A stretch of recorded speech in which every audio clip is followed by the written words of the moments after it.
So one of my favorite games ever is Tom Clancy's The Division 1 and Tom Clancy's The Division 2. I know it's a Gotham Knights video, but I'm going to get to the point that I'm trying to make. Welcome to the Video Game Fight School channel. Thank you very much for tuning in. Let's talk about why Gotham Knights is my favorite game among the two Warner Brothers superhero games that have been released in the last few years. Yeah, let's go with that. Now, the reason you see me bring up The Division 1 is because I know one of the biggest criticisms that Gotham Knights gets is that it is a live service game, which is not true. But there's also a subcategory of that criticism, which is Gotham Knights looks like it was going to be a live service game, and then somewhere down the road, the developers decided that they did not want it to be a thing. Now, how true this is, no one, including the people who make this claim, knows. But I'll be nice today and say, okay, what if that was actually the case and then the game ended up not being a live service game?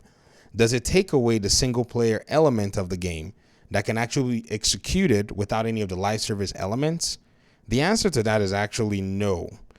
I think what we got was an overreaction and a knee-jerk, response to people not getting a game that looked like the Arkham games. So they went ahead and they, for some reason associated this game with the Avengers game and all kinds of other crazy stuff, which was, in my opinion, quite, asinine for the most part. Now, when I look at Suicide Squad Kill the Justice League and I look at Gotham Knights, the reason I say Gotham Knights is my favorite game is more than just for the gameplay and the style of game or whatever. Those things are there, but the fact that Gotham Knights can be preserved. What I mean by that is Gotham Knights is going to be played offline for the most part and will stay that way as long as we know. Yes, I also know that Suicide Squad Kill the Justice League has also been, I would say, earmarked to get an offline mode sometime in the future. But that's not something that we have just yet, and so I don't necessarily have confidence that the developers are going to pull that off or ever get to pull that off once they start supporting the game.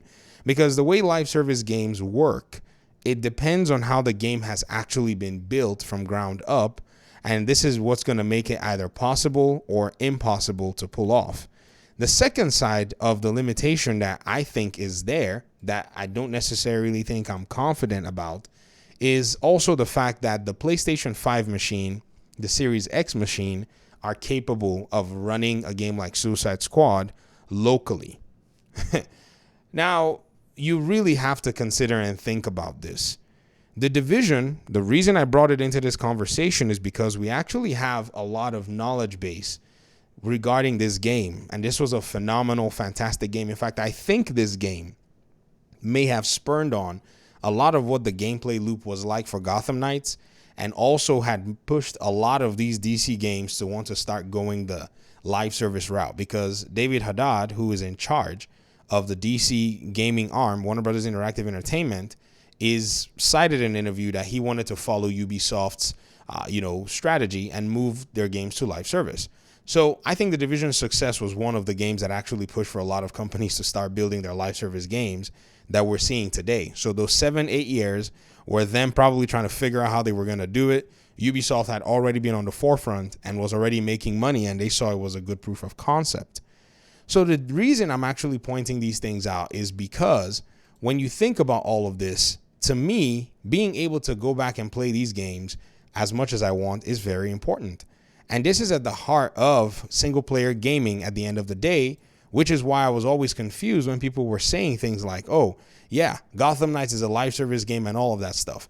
Is it because of the pickups, because of the health bars that are on the health pickups that are on the floor?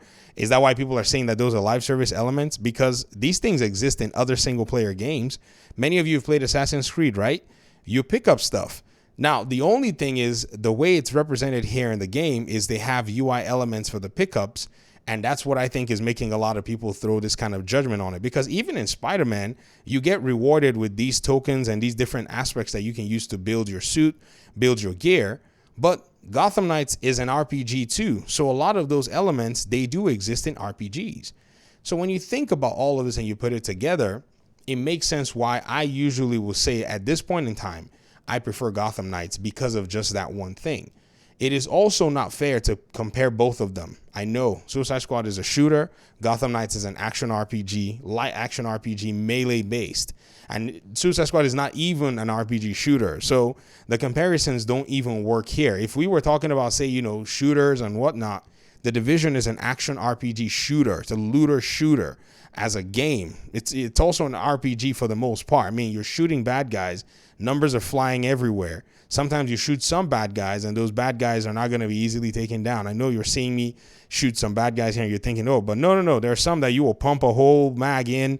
You deal all kinds of grenade damage and whatever, but you really need to be able to spec right to be able to do it. That's the RPG aspect and the power fantasy that a game like that actually does fulfill.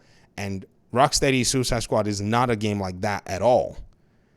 So when it comes down to, the reason that I actually look and say, okay, until they bring the offline mode to the Suicide Squad game, I'm not necessarily too convinced that it's going to be one of those games that we're going to have access to play. If, at any point somebody decides, oh, well, we want to just take the game offline, what's going to happen at that point? Because yes, even though they made this, statement that they were going to look towards bringing offline at a later date, it's not yet something that, I'm confident in. I would have preferred that they launched the game with the offline portion like they did with Gotham Knights, and basically, co-op is basically your choice, than to have to maybe then wait at some point, because this has also been a deterrent for a lot of people who are looking into trying to get this game, and that's the Suicide Squad game. So I'd love to hear your thoughts in the comment section. Let me know what you think about, the Suicide Squad game not being offline or having offline capabilities day one. If it's a deterrent for you, it's not a deterrent for me, by the way. I mean, that's just so that I'm just saying, I would prefer that it did have an offline. I'm looking forward to playing the game. It doesn't really change anything at the end of the day. So thanks for watching. We'll talk pretty soon in another one. Peace out.